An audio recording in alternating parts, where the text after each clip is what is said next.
Komisi 4 menegaskan pengelolaan limbah menjadi sarana pendukung kota pariwisata. Komisi 4 berharap adanya insenerator ini mampu membantu proses pengelolaan dan pemusnahan limbah medis B3 dari rumah sakit dan instansi kesehatan di Pulau Flores. Pasca pelaksanaan pilkada serentak di Indonesia, Komisi 2 DPR RI meminta KPU dan Bawaslu bersiap menghadapi potensi terjadinya sengketa pasca pilkada. Dalam menghadapi libur Natal dan Tahun Baru, Komisi 5 DPR RI mendorong pemerintah memperbaiki sarana prasarana dan meningkatkan pelayanan transportasi.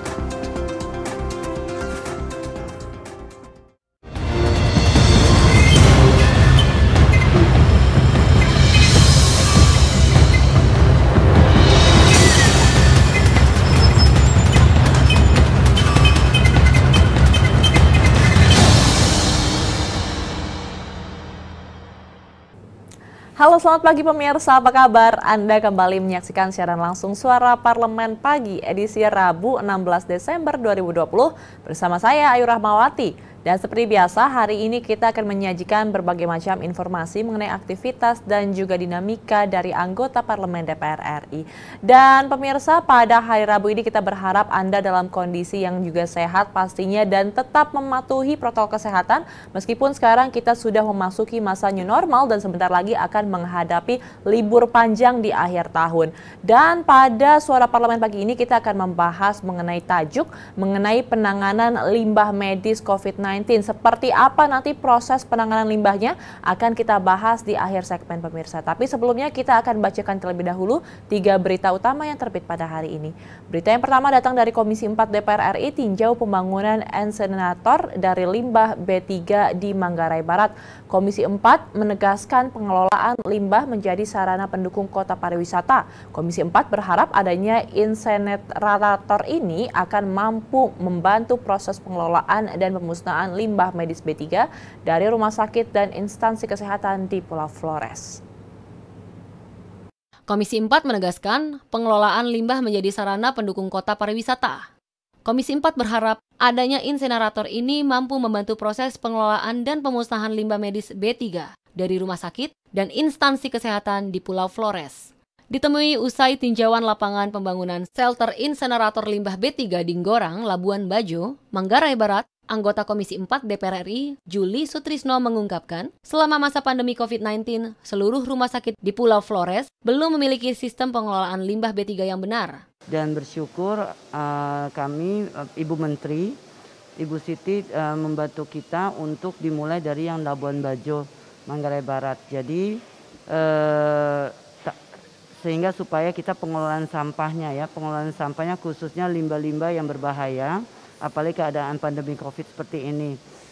Juli mengungkapkan, setelah Labuan Bajo dicanangkan menjadi destinasi wisata super premium, perhatian pemerintah pusat lebih baik sehingga proses pembangunan insenerator berjalan cepat. Hal ini untuk mendukung sektor pariwisata di Labuan Bajo yang membutuhkan sistem pengelolaan sampah dan limbah berbahaya yang lebih baik. Dan saya untuk tahun-tahun berikut, tahun depan dan tahun berikut, selama saya bisa perjuangkan, saya ingin perjuangkan karena mengingat bahwa Nusa Tenggara Timur itu kan adalah kepulauan. Sehingga nggak mungkin limbah sampah itu atau limbah yang berbahaya itu dari pulau ke pulau, transportasinya sangat sulit. Sehingga tahun depan saya mengajukan untuk di Sumba. Dari Labuan Bajo, Nusa Tenggara Timur, Amita Pradita, TVR Parlemen melaporkan. Anggota Komisi 4 DPR RI Juli Sutrisno mengungkapkan selama masa pandemi COVID-19 seluruh rumah sakit di Pulau Flores belum memiliki sistem pengelolaan limbah B3 yang benar. Juli mengapresiasi kinerja Kementerian LHK yang telah membangun insenerator pembakaran limbah B3 di Kabupaten Manggarai Barat.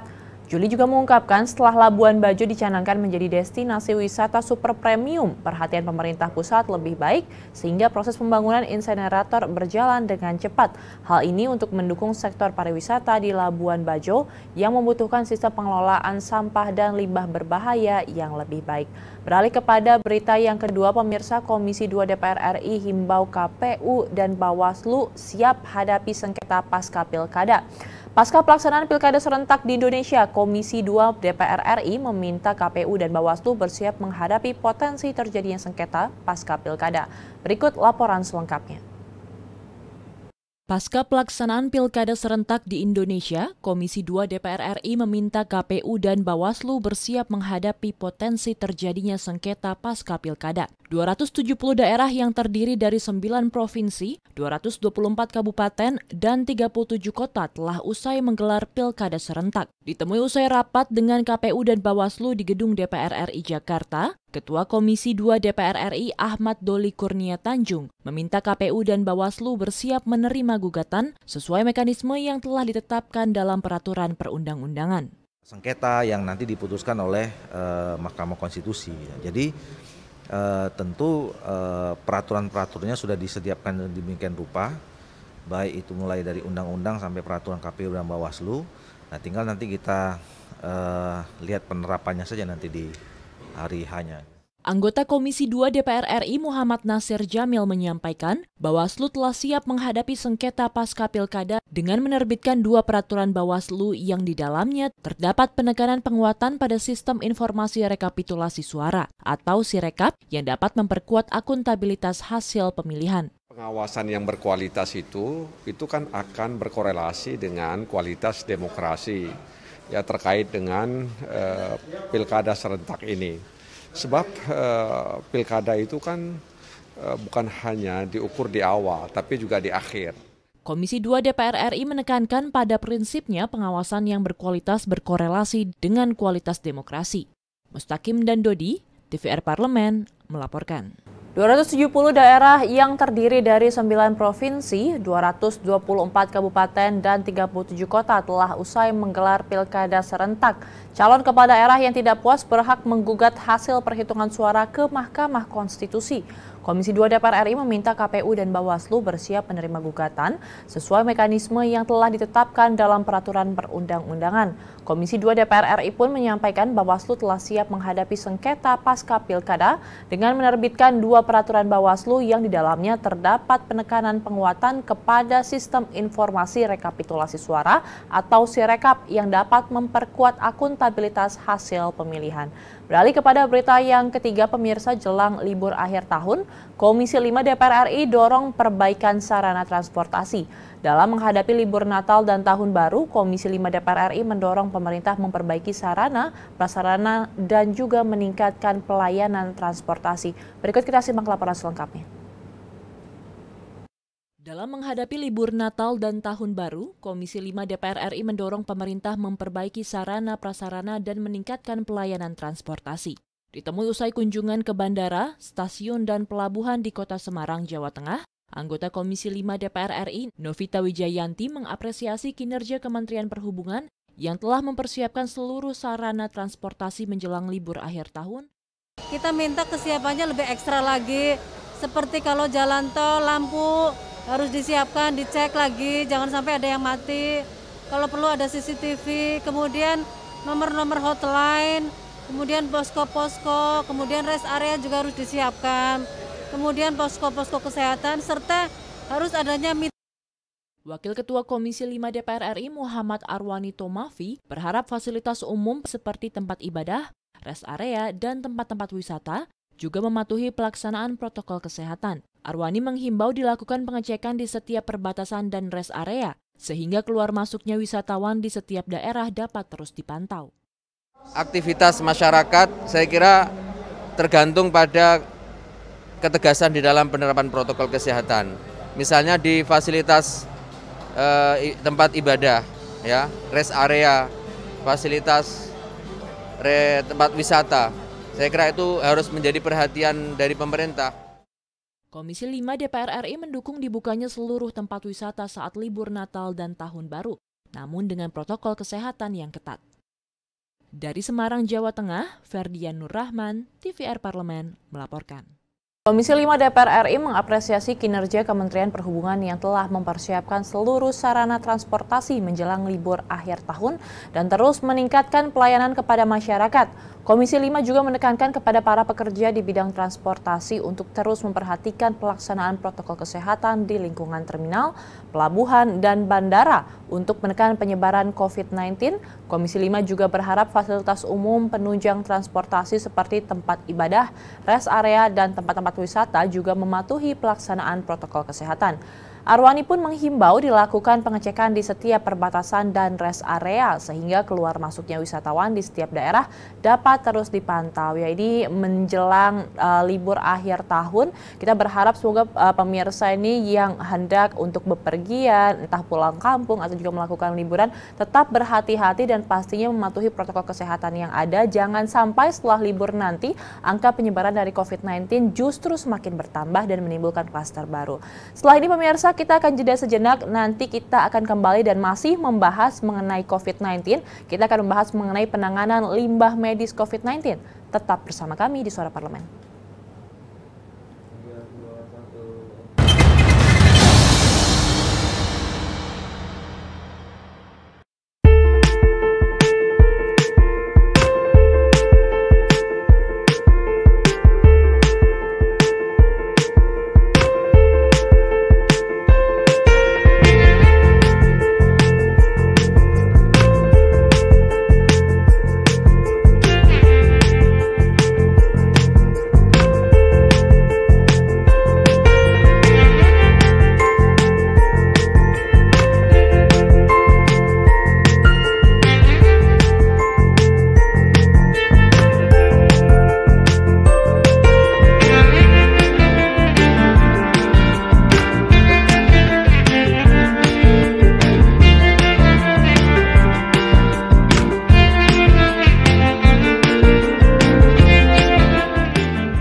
Pemirsa, pada segmen kali ini kita akan membahas bagaimana sebenarnya penanganan limbah medis dari masa pandemi COVID-19 ini. Mulai dari alat-alat seperti rapid test, swab test, dan juga alat pelindung diri atau APD yang digunakan oleh tenaga kesehatan. Sebenarnya apakah penanganan limbahnya sudah sesuai dengan protokol yang berlaku dan apakah ini akan mempengaruhi lingkungan ke depannya? Kita akan bahas pemirsa setelah tayangan berikut ini.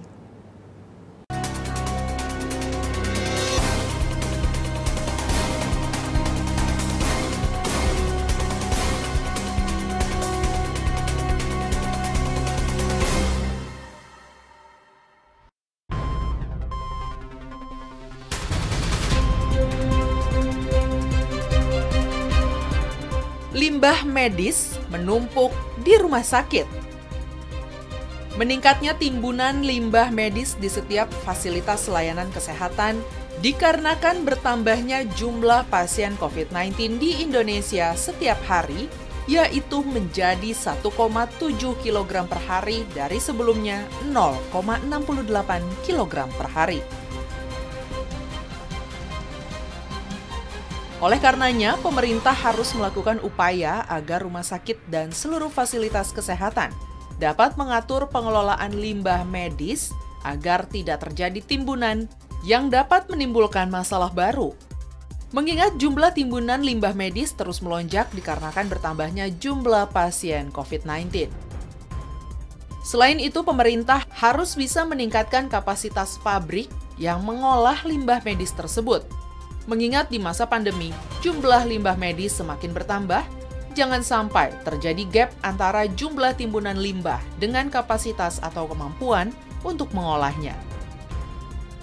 Untuk itulah, pemerintah harus mampu meningkatkan sistem pengelolaan limbah medis seperti pemilahan, penyimpanan, pengangkutan, dan pengelolaan akhir limbah agar dapat disesuaikan dengan metode khusus pengelolaan limbah medis COVID-19.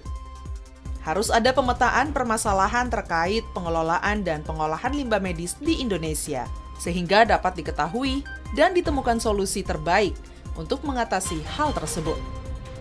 Terlebih lagi di tengah pandemi COVID-19, jumlah pasien yang sakit khususnya karena COVID-19 mengalami peningkatan setiap harinya.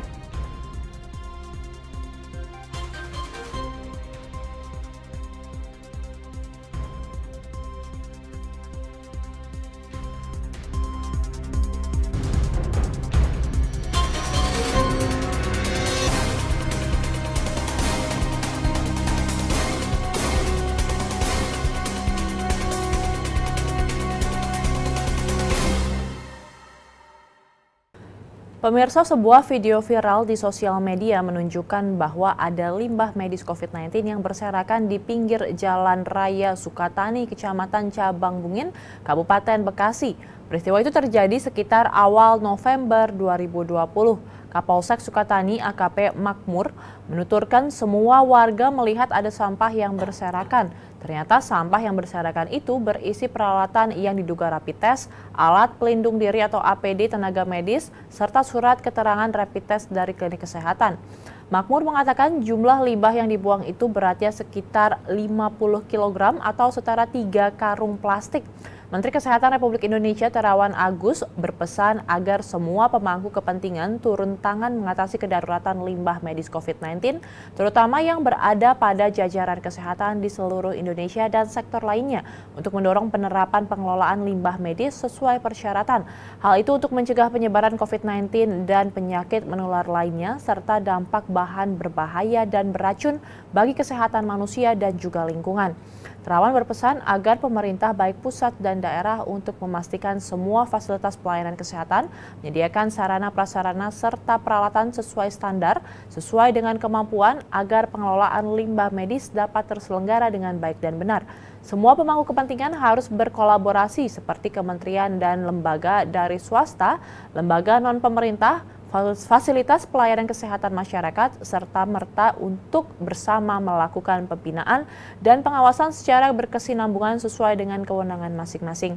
Pemerintah provinsi, kabupaten, dan kota juga diminta berupaya mengembangkan pengelolaan limbah medis sesuai dengan kemampuan dan kearifan lokal dan kondisi daerah dengan kewenangan masing-masing agar dapat penanganan limbah medis bisa lebih efektif dan efisien. Pengelolaan limbah medis yang cepat, tepat, dekat, dan akurat dapat melindungi manusia dan lingkungan dari bahaya penyakit serta pencemaran. Ya, ini adalah perspektif lain efek samping dari pandemi COVID-19, yaitu limbah dari bagaimana tenaga medisnya dan juga APD dan juga rapid test yang tadi dikeluhkan oleh warga masyarakat di sekitar Bekasi. Dan pemirsa, setelah ini masih akan kita bahas mengenai bagaimana penanganan limbah dari COVID-19, tapi kita akan jeda sejenak terlebih dahulu, jangan kemana-mana.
Sekretaris Jenderal Perkumpulan Ahli Lingkungan Indonesia atau Indonesia Environmental Scientists Association atau IESA, Dr. Lina Trimugi Astuti memperingatkan resiko terkait penambahan limbah infeksius seperti limbah medis dari penanganan pasien COVID-19 dengan asumsi setiap pasien rata-rata menyumbang 14,3 kg limbah medis per hari. Kalau ada 600.000 orang yang menjalani perawatan akibat infeksi dari virus corona, maka akan ada penambahan limbah hingga 8.580 ton per hari yang termasuk golongan limbah bahan berbahaya dan beracun. Sementara itu, data Kementerian Lingkungan Hidup dan Kehutanan menunjukkan total limbah medis infeksius di Indonesia hingga 8 Juni 2020 mencapai lebih dari 1.100 ton.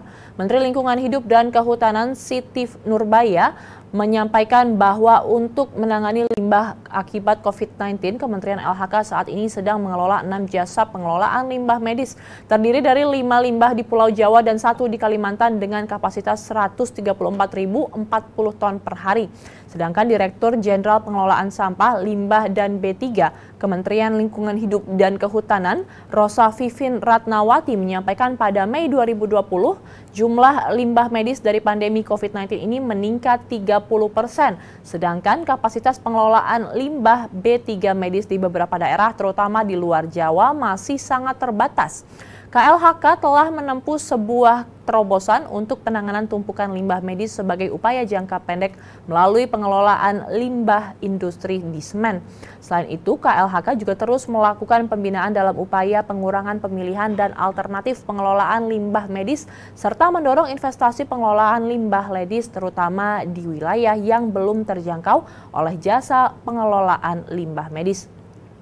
Limbah medis yang diolah oleh industri semen adalah limbah klinis yang memiliki karakteristik infeksius dengan kode limbah A337-1 dengan limbah infeksius menjadi prioritas karena beresiko menyebabkan penularan penyakit atau infeksi nosokomial, sehingga wajib segera dimusnahkan. Anggota Badan Kerjasama Antar Parlemen atau BKSAP DPR RI Diah Roro Esti mengatakan tidak semua negara memiliki teknologi modern untuk mengolah limbah medis yang sudah tercemar selama COVID-19. Selama ini menjadi peringatan bahwa kapasitas infrastruktur dasar pengelolaan limbah mutlak dibutuhkan. Sejalan dengan komitmen pengurangan limbah dalam rangka mewujudkan lingkungan yang sehat, Diah Roro menjelaskan selama pandemi COVID-19 limbah medis meningkat drastis. Setidaknya seorang pasien COVID-19 berkontribusi 14,3 kg limbah medis per hari. Situasi ini memang jarang dan juga sangat berbahaya jika tidak dikelola dengan baik. Untuk itu pentingnya mengedukasi para pekerja baik dari sektor formal maupun informal tentang sistem pengelolaan dan pengumpulan limbah sangatlah penting. Pemerintah melalui Kementerian Lingkungan Hidup dan Kehutanan menerbitkan surat edaran nomor 2 tahun 2020 yang menjadi pedoman penanganan limbah infeksius dan pengelolaan sampah rumah tangga guna mengedukasi masyarakat tentang bagaimana memperlakukan limbah yang baik dan benar. Sedangkan pernyataan juga datang dari anggota Komisi 4 DPR RI Nur Aini yang menjelaskan penanganan sampah medis seperti masker bekas pakai perlu perhatian, terutama masyarakat sebagai pengguna masker untuk tidak membuang sembarangan masker sekali pakai. Penanganan lain contohnya masyarakat terbiasa memisahkan sampah medis dengan sampah rumah tangga biasa atau membiasakan menggunting tali masker saat hendak dibuang. Ya, ini juga memerlukan kerjasama antara pemerintah baik itu dari pemerintah eksekutif, legislatif dan juga dari rumah sakit sendiri serta dari masyarakat untuk dapat menangani masalah dari limbah pandemi COVID-19 ini. Dan pemirsa, nanti pada pukul 9 waktu Indonesia Barat, kita secara langsung akan menayangkan sebuah webinar yang berjudul Menentukan Arah dari Kebijakan Daerah Berbasis Riset. Ini diselenggarakan oleh Pusat Penelitian Badan Keahlian Setjen DPR RI setelah tayangan Suara Parlemen ini berakhir.